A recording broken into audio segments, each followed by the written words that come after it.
32 छात्रों की एक हाई स्कूल कक्षा में केवल राजा के नाम से जाना जाने वाला एक रहस्यमय व्यक्ति प्रत्येक छात्र के सेल फोन पर एक भयावह संदेश भेजता है, जिसमें उन्हें मृत्यु की धमकी के तहत उसके आदेशों का पालन करने का निर्देश दिया जाता है।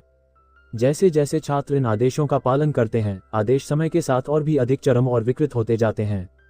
उनमें से नोआकी काजावा राजा के इस घातक खेल को हमेशा के लिए समाप्त करने के अपने दृढ़ संकल्प के कारण सबसे अलग दिखता है। कहानी नोआकी के एक नए हाई स्कूल में स्थानांतरण से शुरू होती है, जहां उसके शिक्षक उसका कक्षा से परिचय कराते हैं और उसे खिड़की के पास पीछे की ओर एक सीट देते हैं। जैसे ही नोआकी अपनी नई डेस्क पर बैठता है, उसकी हंसमुख सहपाठी नात्सुको गर्मजोशी से उसका स्वागत करती है और उससे बातचीत शुरू करती है। हालांकि नोआकी अजीब तरह से प्रतिक्रिया करता है और बिना कोई स्पष्टीकरण दिए अचानक रोने लगता है। कक्षा के बाद कई सहपाठी नोआकी के पास उससे दोस्ती करने के लिए आते हैं। उन्हें आश्चर्य होता है कि नोआकी उन्हें अनदेखा करने के लिए कहकर कमरे से बाहर भाग जाता है। नात्सुको बिना रुके उसका पीछा करती है और पूछती है कि क्या वह दोस्त बनाने से डरता है। उसकी मित्रता के बावजूद नोआकी अलग थलग रहता है। बाद में जब सहपाठी आगामी खेल उत्सव पर चर्चा करते हैं, तो नात्सुको नोआकी से दोस्ती करने की कोशिश में लगी रहती है और उसे रिले दौड़ में शामिल होने के लिए आमंत्रित करती है। बाकी कक्षा के छात्र भी उसे स्कूल के बाद भाग लेने के लिए हार्दिक निमंत्रण देते हैं। नोआकी अपने दो सहपाठियों को अपने माता पिता को खोने के बाद भी नात्सुको के धैर्य और सकारात्मक स्वभाव की प्रशंसा करते हुए सुनता है। वह अपने इसी तरह के नुकसान के दुख पर विचार करता है और नात्सुको की ताकत से प्रेरणा लेने का फैसला करता है। खेल उत्सव के दिन नोआकी और नात्सुको एक साथ रिले दौड़ में भाग लेते हैं और पहला स्थान जीतते हैं। जीत से उत्साहित नोआकी को उम्मीद होती है कि उसकी परेशानियां खत्म हो गई हैं। हालांकि उसकी राहत क्षणिक होती है जब उसे आधी रात को एक ईमेल मिलता है, यह एक राजा का खेल है। पूरी कक्षा को भाग लेने के लिए बाध्य करते हुए इस संदेश को प्राप्त करने वाले सभी लोगों को 24 घंटों के भीतर राजा का आदेश पूरा करना होगा। नोआक का पहला कार्य नात्सुको को चूमना है। अपने पिछले स्कूल में राजा का खेल खेल चुके नोआक को इसके भयावह परिणामों का अच्छी तरह से ज्ञान है और वह समझता है कि इससे बचने का कोई रास्ता नहीं है। अपने सहपाठियों को चेतावनी देने के लिए बेताब नोआक देखता है कि वे उसकी चेतावनियों को एक मजाक समझकर खारिज कर देते हैं। समाधान की तलाश में नोआक के पास एमी आती है, जो नात्सुको की सबसे अच्छी दोस्त है। स्थिति को गलत समझते हुए एमी मान लेती है कि नोआक ही राजा है और नात्सुको को खुद चूमना चाहता है क्योंकि वह उसे पसंद करता है। वह उसे नात्सुको की संपर्क जानकारी देने की पेशकश करती है, लेकिन नोआक मना कर देता है। एमी को नोआक का व्यवहार अजीब लगता है और वह इस मुद्दे को आगे नहीं बढ़ाती। जैसे जैसे समय सीमा नजदीक आती है, नोआक आगे के निर्देशों के लिए स्कूल के खेल के मैदान में इंतजार करता है। नात्सुको नोआक के बारे में चिंतित होकर खेल के मैदान में पहुंचती है और राजा का आदेश पूरा करने के लिए दृढ़ संकल्पित है। यह महसूस करते हुए कि नात्सुको वास्तव में उसकी परवाह करती है और किसी और के लिए अपनी भावनाओं को याद करते हुए नोआक उसे चूमने को लेकर दुविधा में है। अपने विरोध के बावजूद नात्सुको दृढ़ है और आगे बढ़ जाती है। बाढ़ के पार जाकर भी वह नोआकी तक नहीं पहुंच पाती। पहली मुलाकात से ही नात्सुको को नोआकी पर क्रश है और वह उनके रिश्ते को आगे बढ़ाने के लिए दृढ़ संकल्पित है। नात्सुको नोआकी से अपने दिल की बात कहती है और उसे चूमने की पेशकश करती है। समय सीमा के भीतर काम पूरा करते हुए राजा के आदेश और भी सख्त होते जाते हैं। हर छात्र को एक नया और अधिक कठिन आदेश मिलता है। उदाहरण के लिए नात्सुको को अपने सहपाठी टैराकी के साथ अंतरंग संबंध बनाना होता है। राजा उन्हें चेतावनी देता है कि वे व्यर्थ की गतिविधियों में शामिल न हो या सजा के डर से सोए नहीं। नोआकी तुरंत नात्सुको से अपने सहपाठियों को फोन करके उन्हें सोने से मना करने के लिए कहता है। तभी राजा की ओर से एक और ईमेल आता है। सो गए दो छात्रों को सजा दी गई है और उनकी सांसें हमेशा के लिए रुक गई हैं। स्थिति की गंभीरता को समझते हुए नोआकी अपनी रणनीति बदलता है। वह नात्सुको से सबको फोन करके इकट्ठा करने के लिए कहता है। फिर वह सबसे करीबी सहपाठी का पता पूछता है और उनके घर की ओर दौड़ता है, लेकिन पाता है कि उस सहपाठी को राजा पहले ही सजा दे चुका है। कोई और पता न होने के कारण वह नात्सुको से मिलने के लिए वापस खेल के मैदान की ओर जाता है। रास्ते में उसे एक और सूचना मिलती है। 6 और जब नोआकी लौटता है तब तक उसके सहपाठी मारे जा चुके होते हैं। नात्सुको ने 2 दर्जन से अधिक सहपाठियों को इकट्ठा किया है। एक छात्र सातु नोआकी के अजीब व्यवहार से परेशान है और उससे स्पष्टीकरण मांगता है। इस टकराव के दौरान एक सहपाठी बताती है कि वह एक अन्य सहपाठी के घर गई थी और उसे मृत पाया था। छात्रों में दहशत फैल जाती है। स्थिति पर काबू पाने के लिए नोआकी सच बताता है। वह पहले भी राजा का खेल खेल चुका है और उसकी पिछली कक्षा के सभी लोग मारे गए थे। एमी नोआकी पर बुरा व्यक्ति होने और नात्सुको की जान लेने का आरोप लगाती है। छात्रों में असंतोष और चोट का भाव बढ़ जाता है और सातु नोआकी पर हत्या का आरोप लगाकर उस पर हमला करने की कोशिश करता है। उसी क्षण राजा एक नया संदेश भेजता है। सातू ने नोआकी के खिलाफ हिंसा का इस्तेमाल किया जो राजा के आदेशों के खिलाफ है और अब उसे दंडित किया जाएगा। सातू के शरीर से खून बह निकलता है और सबके सामने उसकी मौत हो जाती है। नोआकी बचे हुए छात्रों को एक दूसरे का साथ देने और राजा के आदेशों का पालन करने की सलाह देता है। इस बीच नात्सुको टेराकी के साथ अंतरंग होने के अपने आदेश से दुखी है और चाहती है कि यह किसी ऐसे व्यक्ति के साथ हो जिसे वह प्यार करती है। हताश होकर वह नोआकी पर खुद को फेंक देती है, उम्मीद करती है कि वह उसकी मदद करेगा। नोआकी जानता है कि राजा के आदेशों का उल्लंघन करना आदेश है, खतरनाक होने के कारण वह उसे नियमों का पालन करने की सलाह देता है। एक फ्लैशबैक में 1 साल पहले की घटना दिखाई देती है जब नोआकी की कक्षा में इसी तरह का एक खेल हुआ था। राजा ने हिदेकी नाम के एक छात्र को अपनी सहपाठी सौमी को छूने का आदेश दिया था। वासना से प्रेरित हिदेकी को अन्य सहपाठियों ने रोक दिया, जिन्होंने इसे एक मजाक समझा। अगले दिन हिदेकी और सौमी मृत पाए गए। उनकी मृत्यु राजा के आदेशों के अनुरूप थी।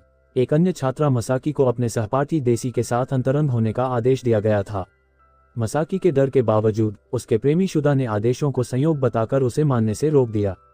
हालांकि जब मसाकी और देसी ने अंततः राजा की बात मान ली तो राजा ने सभी को शाह के निर्देशों का पालन करने का आदेश दिया। देसी के साथ मसाकी की संलिप्तता से क्रोधित शुदा ने देसी को पीटा और उसे आत्महत्या करने का आदेश दिया। डरा हुआ देसी छत पर भाग गया। देसी के लिए चिंतित नोआकी उसके पीछे गया और उसे गहरे निराशा की स्थिति में पाया। देसी का मानना है कि हिदेकी और सौमी की मृत्यु दुर्घटना नहीं थी और उसे राजा द्वारा दंडित किए जाने का डर है। उसे सांत्वना देने के लिए नोआकी अपनी खुद की रणनीति बताता है, संगीत सुनना। वह बताता है कि संगीत उसे सुकून और खुशी पाने में मदद करता है। चाहे उसे कितनी भी परेशानियों का सामना करना पड़े, नोआकी आगे बढ़ता रहेगा। हाल ही में संगीत प्रतिभा की कमी के बावजूद नोआकी एक बैंड बनाने की योजना बना रहा था। संयोग से संगीतकार बनना देसी का भी सपना था। नोआकी को यह देखकर सुखद आश्चर्य हुआ और उसने पूरा दिन देसी के साथ संगीत का अभ्यास करने का फैसला किया। वह अपने अच्छे दोस्त ना को भी देसी के घर ले आया, जो देसी के धनी होने के कारण महंगे संगीत उपकरणों से भरा हुआ था। तीनों ने साथ में संगीत बजाते हुए खूब आनंद लिया। दाओकी और नोआकी ने यह भी तय किया कि अगर देसी बच जाता है तो वह नोआकी को अपना कंगन दे देगा। दुर्भाग्य से देसी के कमरे की घड़ी गलत समय दिखा रही थी। आधी रात होते ही उन्होंने गलती से मान लिया कि देसी बच गया है। आराम से देसी कुछ पीना चाहता था। हालांकि अपनी प्रेमिका शिमी का फोन आने के बाद नोआकी को पता चला कि अभी आधी रात नहीं हुई है। जब सही समय हुआ तो राजा की ओर से एक ईमेल आया जिसमें बताया गया था कि देसी को सजा दी गई है। नोआकी देसी को ढूंढने के लिए दौड़ा, लेकिन उसे केवल उसका बेजान शरीर मिला। वर्तमान में राजा के खेल के साथ नोआकी के पिछले अनुभवों से राजा के आदेशों का पालन करने का महत्व पता चलता है। वह जानता है कि जीवित रहना मिलकर काम करने पर निर्भर करता है। वहीं टेराकी राजा के आदेश को पूरा करने के लिए दृढ़ संकल्पित है। नात्सुको के साथ अंतरंग बातचीत करने के लिए नात्सुको नोआकी से पूछती है कि क्या आदेश से बचने का कोई और तरीका है, लेकिन उसके पास कोई विकल्प नहीं होता। तभी टेराकी मौका पाकर नात्सुको को पकड़ लेता है। नात्सुको अचानक उसे मना कर देती है। निराश नात्सुको को लगता है कि नोआकी ने अपने संस्कार खो दिए हैं और वह खुद को धोखा महसूस करती है। गुस्से में आकर वह अपनी कमीज उतार देती है और कहती है कि वह जीवित रहने के लिए कुछ भी करने को तैयार है। हालांकि टेराकी की मांगों को मानने से पहले वह नोआकी को सबक सिखाने का फैसला करती है। नात्सुको उसे एक सुनसान कोने में ले जाती है और उस पर छेड़छाड़ का आरोप लगाती है, जिससे कई पुरुष सहपाठी उस पर टूट पड़ते हैं और उसकी पिटाई करते हैं। नात्सुको संतुष्टि से नोआकी की पिटाई देखती है। फिर नात्सुको अपनी एक सहपाठी मुकी को, जिसे 2 छात्रों को मौत की सजा भेजने का आदेश मिला है, नोआकी को संदेश भेजने का निर्देश देती है। हताश और असहाय महसूस करते हुए नोआकी किसी से उसे बचाने की प्रार्थना करता है। तभी आखिरी बचा हुआ छात्र किंता खेल के मैदान में आता है। नोबल को घायल और सहपाठियों की उदासीनता देखकर किंता क्रोधित हो जाता है। न्याय की प्रबल भावना के लिए प्रसिद्ध, वह मानता है कि किसी को भी नुकसान नहीं पहुंचाना चाहिए। नोआकी नात्सुको को कुछ चिड़चिड़ा लगता है और वह मुकी को एक भेजने का आदेश देता है। किंता को दूसरा संदेश भेजने के बाद मुकी हत्यारा नहीं बनना चाहती थी, इसलिए उसका फोन गिर गया जो टूट गया और कुछ समय के लिए वह संदेश नहीं भेज पाए। उदासीन नात्सुको ने तेराकी के साथ जाने का फैसला किया। नात्सु के ठंडे व्यवहार से क्रोधित किंता ने उसे जमीन पर पटक दिया। नोआकी की कराह सुनकर उसने नोआकी को अस्पताल ले जाने का फैसला किया। मुकी अपने सहपाठियों के साथ नहीं रहना चाहती थी, इसलिए वह किंता और नोआकी के साथ अस्पताल चली गई। अस्पताल जाते समय मुकी ने किंता से अपने मरने के डर के बारे में बताया। किंता ने उसे आश्वासन दिया कि वह उसकी रक्षा करने का आदेश देगा और अगर वह असफल रहा तो वह मर जाएगा। मुकी उसकी प्रतिबद्धता से बहुत प्रभावित हुई। उसे सांत्वना देने के बाद किंता ने नोआकी से राजा के खेल के बारे में बात की, ये समझने की कोशिश करते हुए कि क्या ये किसी तरह उससे जुड़ा हुआ है। अपराध बोध से ग्रस्त नोआकी ने राजा के खेल के साथ अपने पिछले अनुभव के बारे में सब कुछ बता दिया। फ्लैशबैक देसी की हत्या के क्षण से जारी रहता है। देसी की मृत्यु के बाद नोआकी ने राजा के खेल की प्रामाणिकता की पुष्टि की और अपने सहपाठियों को आगे की घटनाओं से बचने के लिए राजा के आदेशों का पालन करने की सलाह दी। अप्रत्याशित त्रासदी के चलते नए आदेश के लिए काना और एनए के बीच लोकप्रियता सर्वेक्षण कराना आवश्यक हो गया, जिसमें कम लोकप्रिय काना को प्राथमिकता दी गई। सजा का सामना कर रहे छात्र नोआकी, जो एनए के करीबी दोस्त थे, ने चिम की मदद से उसके लिए प्रचार करने का फैसला किया। अपने प्रयासों के दौरान उनकी मुलाकात काना से हुई, जिसे पूरा भरोसा था कि उसकी करीबी दोस्त मसाकी उसे वोट देगी। हताश होकर नोआकी मसाकी के सामने घुटने टेककर उससे वोट की भीख मांगने लगा और समझाया कि वह पहले ही देवकी को खो चुका है और एनए को भी खोना बर्दाश्त नहीं कर सकता। काना ने नोबुकी पर देसी की त्रासदी का इस्तेमाल सहानुभूति बटोरने के लिए करने का आरोप लगाया और उसे नीच स्वभाव का बताया। तभी न्या वहां पहुंची और नोआकी की दिल से की गई विनती से प्रभावित होकर काना के आरोपों के खिलाफ उसका बचाव किया। एनए ने काना को आश्वासन दिया कि नोआकी नीच नहीं है, बल्कि उसके लिए जी जान से लड़ रहा है। अंत में मसाकी ने एनए को वोट देने का फैसला किया, क्योंकि देसी ने एक बार उसकी जान बचाई थी। इसे विश्वासघात समझकर काना गुस्से में आ गई और बचने के लिए बेताब हो गई। उसने यहां तक कि कई पुरुष सहपाठियों को खुद को पेश करने की पेशकश भी की। काना के कार्यों का पता चलने पर शुता को देसी की मौत का पछतावा हुआ और उसने नोआकी को इसके बारे में बता दिया। एनए के काना से हारने के डर से नोआकी ने चालाकी भरी चालें चलीं। जब वोटों की गिनती हुई तो काना ने भी गलत हथकंडे अपनाए। केवल एक वोट से टीओए हार गई। परिणाम स्वीकार करने में असमर्थ के एनए कक्षा की खिड़की से कूद गई। हालांकि उसकी सजा ये थी कि काना को अपने दिल की बात किसी ऐसे व्यक्ति से कहनी थी जिसे वह पसंद करती थी।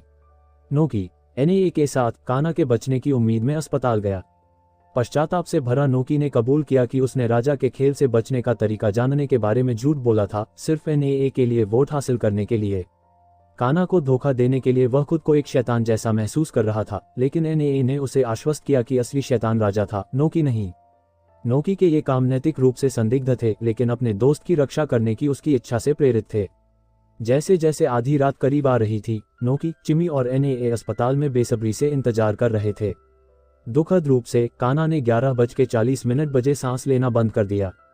काना के आदेश का पालन न करने पर राजा ने फरमान जारी किया कि एनए को उसकी जगह सजा भुगतनी होगी।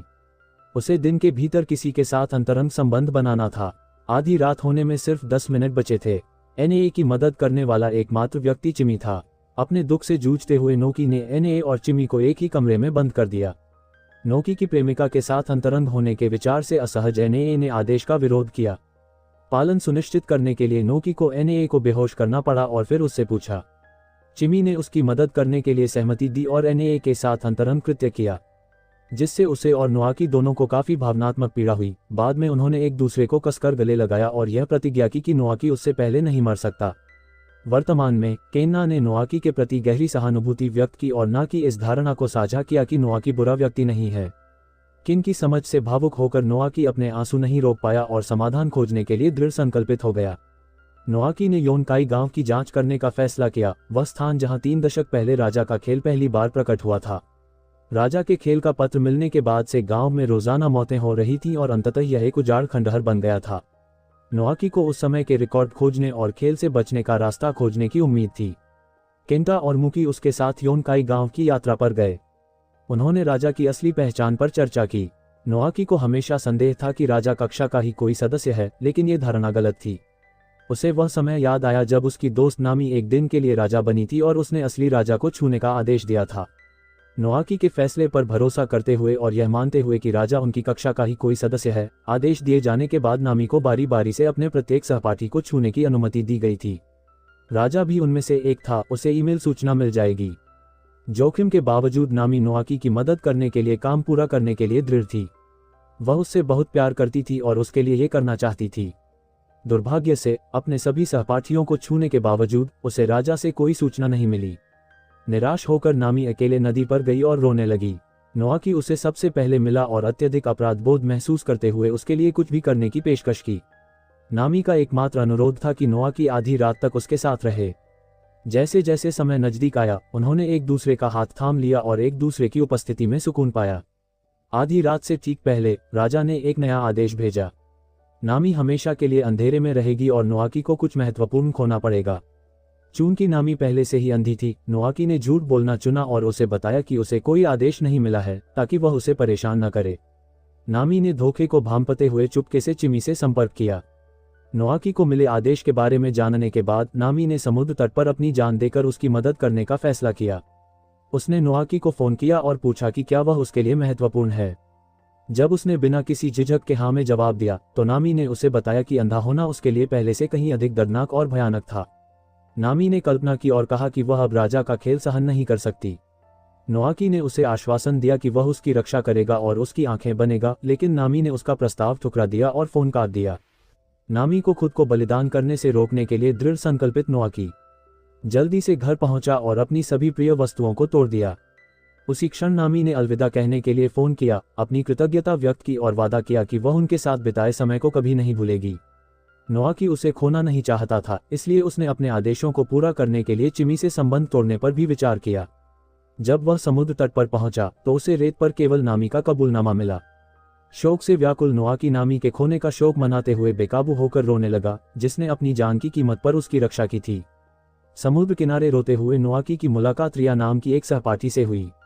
रिया, जिसका व्यवहार शांत था, ने नामी के जीवन समाप्त करने के निर्णय को मूर्खतापूर्ण पाया।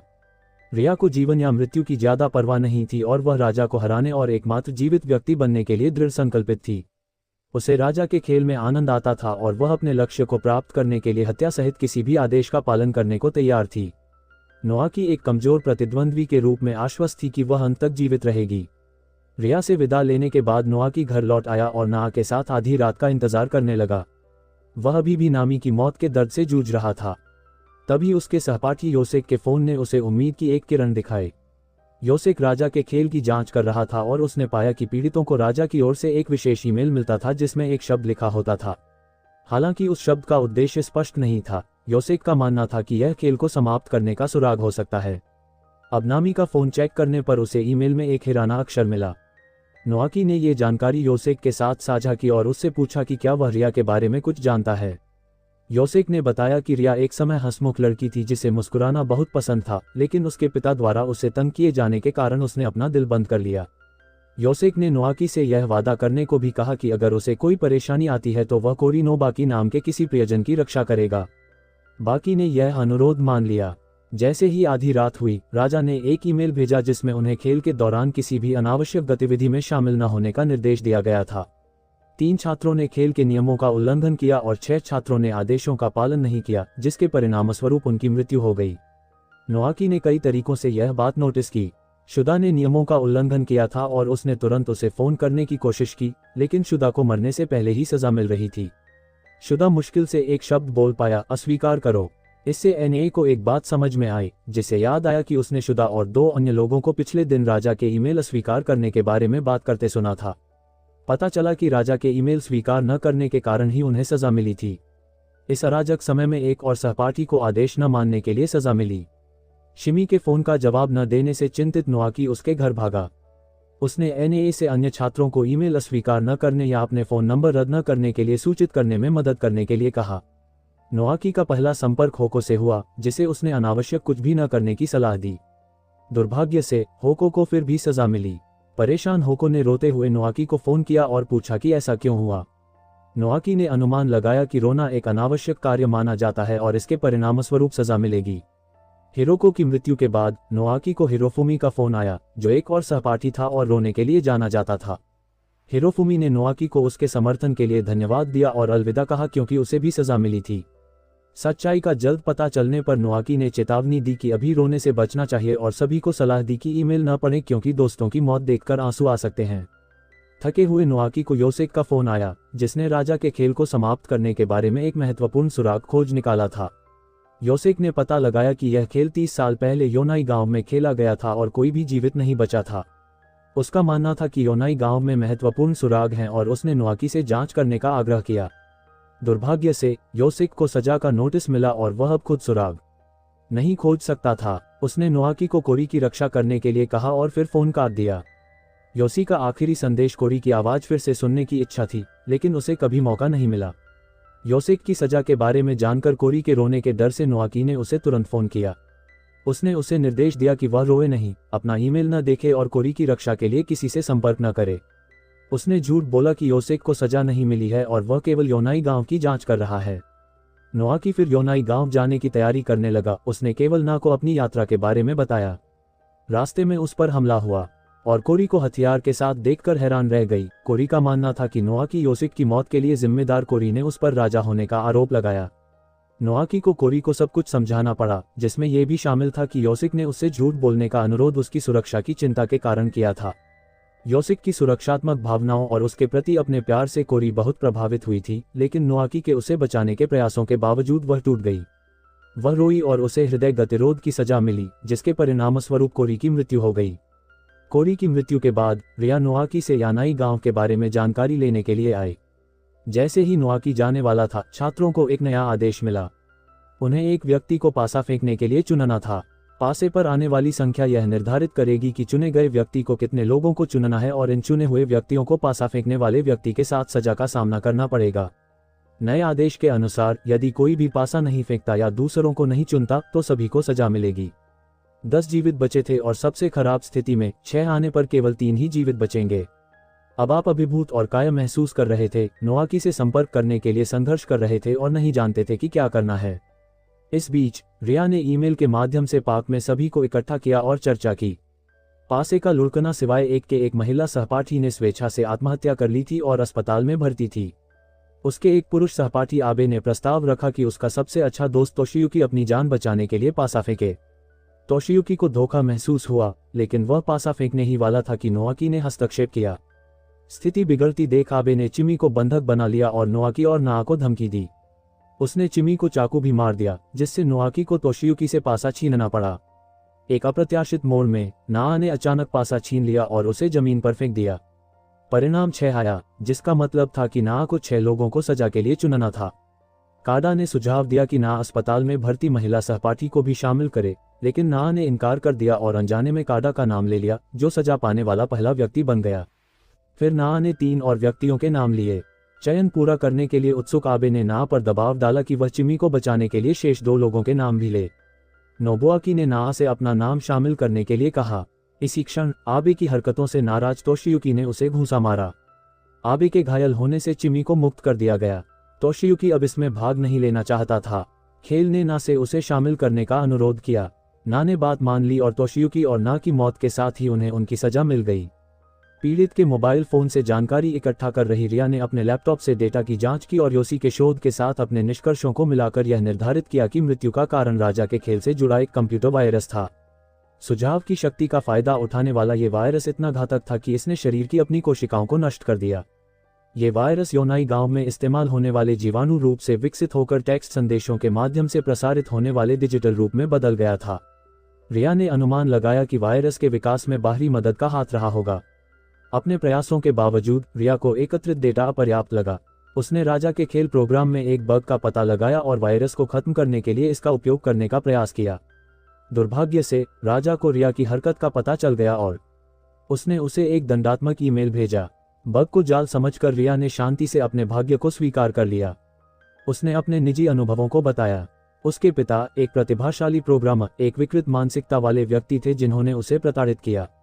उसके पिता द्वारा आत्महत्या करने के बाद रिया का जीवन बेहतर हुआ, लेकिन इस सदमे ने उसे अंतर्मुखी और निराश बना दिया जब तक कि वह राजा के खेल में शामिल नहीं हो गई। पीड़ित होने के बावजूद रिया को उम्मीद थी कि नोआकी और चिमी उसकी ओर से राजा को हरा देंगे। नोआकी और चिमी अपनी यात्रा जारी रखने की तैयारी कर रहे थे और वे योनाई गांव के पास पहुंच रहे थे, इस उम्मीद में कि उन्हें राजा के खेल की उत्पत्ति के बारे में और अधिक जानकारी मिलेगी। जंगल से गुजरने के बाद नोआकी और अन्य लोग योनाई गांव के प्रवेश द्वार पर पहुंचे, जो पत्थरों के ढेर से अवरुद्ध था। एक घर की ओर आकर्षित होकर नोआकी ने देखा कि नामटिका पर उपनाम होंडा है, जो चिमी और नात्सुको के उपनाम जैसा ही है। अंदर उसे चिमी की एक तस्वीर और चिमी के पिता का एक पत्र मिला। पत्र में राजा के खेल में अपनी बेटियों को शामिल करने पर उनके पछतावे का खुलासा हुआ था और उन्होंने बताया था कि प्रायश्चित के रूप में उन्होंने उन्हें योनाई गांव से निकाल दिया था। इस खुलासे ने नोआकी को हैरान कर दिया, जिसने कभी सोचा भी नहीं था कि योनाई गांव चिन का गृहनगर होगा। अचानक उसने किंता को मुकी को पुकारते हुए सुना। किंता को राजा से एक ईमेल मिला था जिसमें लिखा था कि राजा के आदेशों का पालन न करने के लिए 7 सहपाठियों को दंडित किया गया है। तभी मुकी प्रकट हुई और किंता को अलविदा कहा। उसने उसके लिए अपने प्यार का इजहार किया और फैसला किया कि मूकी को बचाने के लिए वह अपनी और नाटो की जान भी ले लेती है।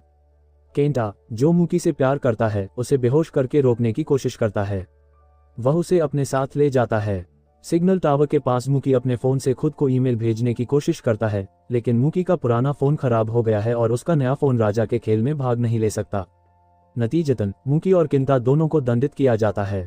उनकी मृत्यु पर शोक मनाते हुए नोआकी को केंटा के फोन से एक कॉल आती है, जो अब नात्सुओ के पास है। नात्सुको राजा के आदेश को पूरा करने और केंटा को उसकी मूर्खता के लिए दंडित करने के लिए टेराकी को उसके साथ अंतरंग संबंध बनाने के लिए मजबूर करती है। उसने जानबूझकर नोआकी को हेरफेर करने के लिए कॉल किया, यह मानते हुए कि उसे अगला दंड मिलेगा। फोन रखने के बाद नात्सुको टेराकी को बाथरूम में छिपने के लिए मजबूर करती है, ये संदेह करते हुए कि वह दूसरों को सतर्क करने की योजना बना रहा है। जब नात्सुको को उसके असामान्य व्यवहार का पता चलता है, तो वह बाथरूम में घुस जाती है और उसका फोन ले लेती है। परिवहन की प्रतीक्षा करते हुए नोआकी नात्सुओ के पिता की नोटबुक की समीक्षा करता है और राजा के खेल कार्यक्रम में एक बग का उल्लेख पाता है। नात्सुको के पिता के अनुसार ये बग, जिसके कारण पीड़ितों को एक शब्द प्राप्त होता है, खेल को समाप्त करने की कुंजी है। नोआकी को इस बात का और अधिक यकीन हो जाता है कि बग के बारे में रिया का सिद्धांत सही है और वही ईमेल से शब्दों को इकट्ठा करने का फैसला करता है। नोआकी को एक कॉल आती है। रियोना, जिसने राजा के खेल की जांच की थी, पता चलता है कि इसी तरह की घटनाएं अन्य स्कूलों में भी हुई हैं और रिकॉर्ड में नात्सुको का नाम दर्ज है। उसे ये भी पता चला कि रिया ने पीड़ितों के ईमेल से शब्द एकत्र किए थे। रियोना के पास कई ऐसे शब्द हैं जो रिया द्वारा एकत्र किए गए शब्दों से मेल खाते हैं, जिससे नोआकी को उम्मीद मिलती है कि उनके दोस्तों की मौत व्यर्थ नहीं गई। नोआकी और रियोना को एक साथ देखकर नात्सुको बचे हुए लोगों को चौक पर इकट्ठा करती है ताकि नए किंगक आदेश पर चर्चा कर सकें। नोआकी और रियोना, जो अभी तक इसमें शामिल नहीं हुए हैं, चौक पर जाते हैं जहां नात्सुको नए आदेश के बारे में बताती है। उन्हें अपनी उंगलियां काटनी होंगी और उन्हें दूसरों को अंक के रूप में देना होगा। दाहिने हाथ की एक उंगली 1 अंक के बराबर है और बाएं हाथ की एक उंगली -1 अंक के बराबर है। सबसे कम अंक पाने वाले व्यक्ति को दंडित किया जाएगा। भाग न लेना या खुद को अंक देना प्रतिबंधित नहीं है। नोआक शांतिपूर्वक आदेश को पूरा करने का प्रस्ताव रखता है और सुझाव देता है कि सभी लोग भाग न लें। टेराकी, जिसका फोन नात्सुको के पास है, शांतिपूर्ण समाधान के विचार का समर्थन करता है।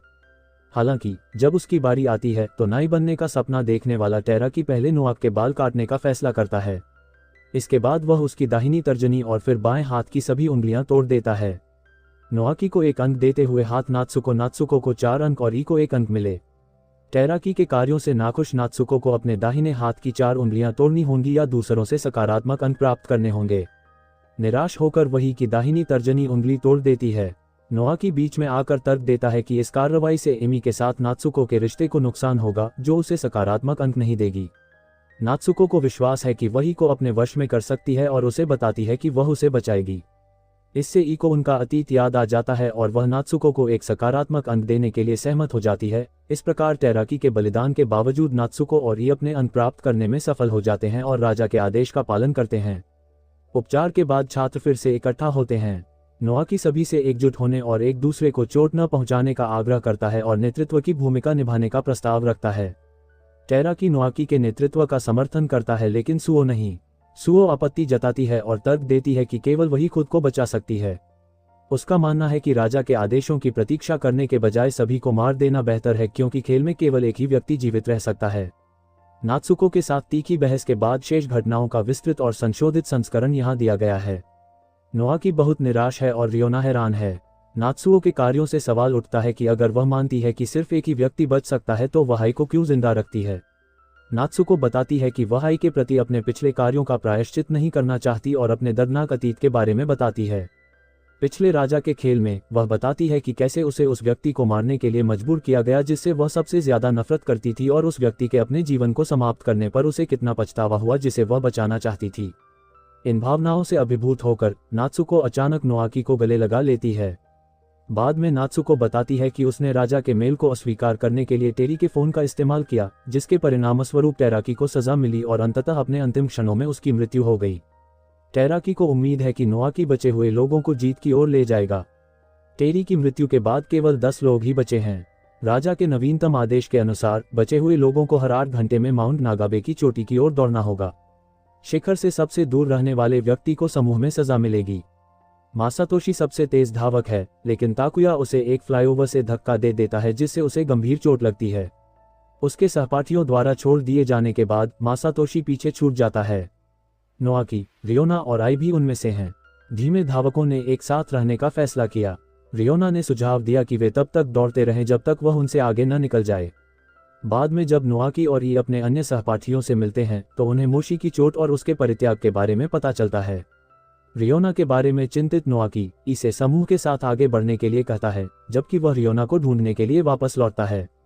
रियोना से दोबारा मिलने पर नोआकी और रियोना को मासातोशी मिलता है, जो अब थका हुआ और लगभग बेहोश होने वाला है। नोआकी मासातोशी को ठीक होने में मदद करने के लिए आराम करने का प्रस्ताव देता है। वे एक साथ सूर्योदय देखना चाहते हैं, लेकिन मासातोशी आगे न बढ़ पाने के कारण समुद्र में गिर जाता है। नोआकी उसे बचाने की कोशिश करता है, लेकिन अंततः असफल रहता है। मोशी की मृत्यु से दुखी नोआकी अपने जीवन को समाप्त करने के बारे में सोचने लगता है। अपने खोए हुए दोस्तों और उनके प्रोत्साहन को याद करके वह अपना संकल्प पुनः प्राप्त करता है और वापस किनारे पर चढ़ जाता है। नोआकी के लिए भावनाएं रखने वाली रियोना उसे गले लगाकर सांत्वना देती है, जिससे उसका संकल्प और मजबूत होता है। दोनों शिखर की ओर दौड़ते रहते हैं, लेकिन जैसे ही पहला 8 घंटे का समय आता है, नोआकी जानबूझकर रियोना से पीछे रह जाता है, जिसके कारण मासातोशी को दंडित किया जाता है। नोआकी के इस बलिदान से रियोना क्रोधित हो जाती है और उसे थप्पड़ मारती है। अपने गुस्से के बावजूद वे दौड़ते रहते हैं, लेकिन वे उसे पकड़ नहीं पाते।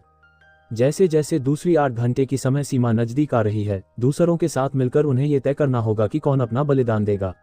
नोआकी निर्णय लेने के लिए रॉक पेपर सिजर्स गेम का प्रस्ताव रखता है, लेकिन वह परिणाम को इस तरह से बदल देता है कि खेल विपरीत दिशा में चला जाए और रिया को ही दंडित किया जाए। नोआकी और रियाना अब अकेले में राजा के खेल के अंत पर चर्चा करते हैं। नोआकी बताता है कि रिया के बलिदान के बाद अंतिम आदेश उस व्यक्ति को मारने का था जिसे वे सबसे अधिक प्यार करते थे। नोआकी से गहरा प्यार करने वाली चिमी ने उसे बचाने के लिए अपनी जान दे दी। नोआकी को पता चलता है कि राजा का खेल अभी समाप्त नहीं हुआ है और उसे जारी रखने या दंड का सामना करने के बीच फैसला करना होगा। नात्सुको सबसे पहले शिखर पर पहुंचकर जानबूझकर सड़क के संकेतों को बदलकर और जाल बिछाकर दूसरों को गुमराह करती है। दूसरा सबसे तेज धावक ताकुया नात्सुको के जाल में फंस जाता है और उसके दोनों पैर टूट जाते हैं। ताकुया का पीछा कर रही यूना नात्सुको की गलत जानकारी से धोखा खा जाती है और गलत रास्ते पर चली जाती है। रीना, जो ताकुया से मिलती है, शुरू में मदद करने में हिचकिचाती है और अंततः उसे छोड़ देती है। रीना बाद में यूना से मिलती है, जो भी गलत रास्ता चुनती है। रीना यूना की मदद करने पर विचार करती है, लेकिन दोनों की मृत्यु के डर से ऐसा न करने का फैसला करती है। रीना अंततः शिखर पर पहुंचती है, जहां उसकी मुलाकात नात्सुको से होती है। रीना को ताने मारती है अपना आपा खोकर और बचे हुए लोगों के बीच एक चट्टान से नीचे गिरकर। नात्सुको अंतिम 4 लोगों नोआकी, रियोना, आया और रायू से निपटने की योजना बनाती है। नोआकी और रियोना को रायू और आया मिलते हैं। घायल रायू को नोबुआकी उठाकर ले जाता है। नात्सुको इस अवसर का लाभ उठाकर रायू को एक चेनसो देती है और उसे खुद को घायल करते हुए देखती है, जिससे अंततः खून बहने से उसकी मृत्यु हो जाती है। बदला लेने की चाह में आया को नात्सुको चेनसो से मार देती है। नोआकी अब जाग चुका है और मानता है कि वर्तमान व्यवस्था को पूरा करना असंभव है और खेल को समाप्त करने का रास्ता खोजने पर ध्यान केंद्रित करता है। रियोना नात्सुको को एकत्रित शब्द दिखाती है, जिसमें राजा के खेल को समाप्त करने के लिए एक महत्वपूर्ण संदेश प्रकट होता है। सभी प्रतिभागियों के जीवन का बलिदान होना चाहिए। जब तक एक भी व्यक्ति जीवित रहता है, राजा का खेल तब तक समाप्त नहीं होगा जब तक मानवता का विनाश नहीं हो जाता। इसका तात्पर्य है कि उनके भीतर का वायरस फैलता रहेगा, जिससे मानवता का विनाश होगा। नात्सुको खुद को बलिदान करने को तैयार नहीं है और नोआकी से बहस करती है। रियोना, जो नोआकी से प्यार करती है, अपनी भावनाओं को व्यक्त करने की उम्मीद में नात्सुको पर चेनसो का इस्तेमाल करती है। नोआकी की हत्या कर दी जाती है ताकि वह अंत में रियोना के साथ न रह सके। अंत में नोआकी परलोक में अपने दोस्तों से मिलता है, जबकि रियोना इस दुखद परिणाम को स्वीकार न कर पाने के कारण रियोन नोक के बेजान शरीर को लेकर समुद्र में कूद जाता है। रियोन की मृत्यु से राजा का खेल समाप्त होता प्रतीत होता है। देखने के लिए धन्यवाद। चैनल को